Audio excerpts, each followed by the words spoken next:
அண்மை செய்தி. சென்னை தண்டையார்பேட்டையில் குப்பை லாரி ஏறி இறங்கியதில் 8 வயது சிறுமி காவியா தலைநசுங்கி உயிரிழந்திருக்கிறார்.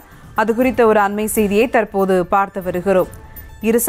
இருசக்கர வாகனத்தில் சென்றபோது நிலை தடுமாறி கீழே விழுந்த சிறுமி மீது ஏறி இறங்கிய லாரியால் அவர் உயிரிழந்திருக்கிறார். மேலும் விவரங்களோடு இணைகிறார் செய்தியாளர் பிரபு. வணக்கம் பிரபு, விவரங்கள்.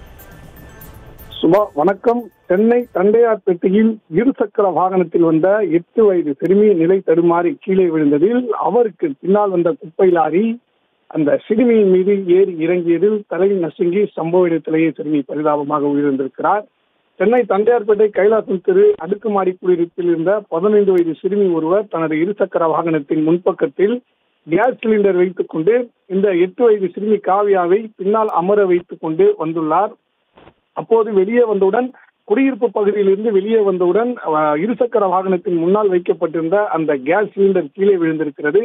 அதை பிடிக்க வாகனத்தை ஓட்டி வந்த அந்த 15 வயது சிறுமி முற்பட்ட போது நிலை தடுமாறி பின்னால் அமர்ந்து கொண்டிருந்த இந்த 8 வயது சிறுமியும் சாலையில் விழுந்திருக்கிறார். அப்போது அந்த வழியாக வந்த குப்பை லாரி ஒன்று சிறுமியின் தலையின் மீது ஏறி இறங்கி இருக்கிறது.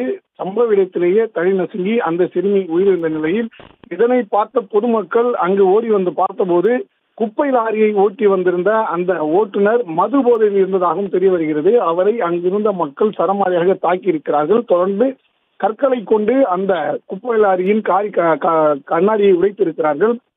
தகவலிருந்து சம்பவ இடத்திற்கு தண்டையார்பேட்டை போக்குவரத்து போலீசார் மற்றும் சட்டம் ஒழுங்கு போலீசார் என பலரும் வந்து லாரி ஓட்டுநரை மீட்டு காவல் நிலையத்திற்கு கொண்டு சென்று விசாரணை செய்து வருகின்றனர். இதனையடுத்து காவியாவின் உடலை போலீசார் பிரேத பரிசோதனைக்காக ஸ்டான்லி மருத்துவமனையில் அனுப்பி வைத்திருக்கின்றனர். இந்த சம்பவத்தின் பதைபதைக்க வைக்கக்கூடிய அந்த சிசிடிவி காட்சியானது தற்போது வெளியாகி பெரும் அதிர்ச்சியும் பரபரப்பையும் ஏற்படுத்தியிருக்கிறது. சுபா,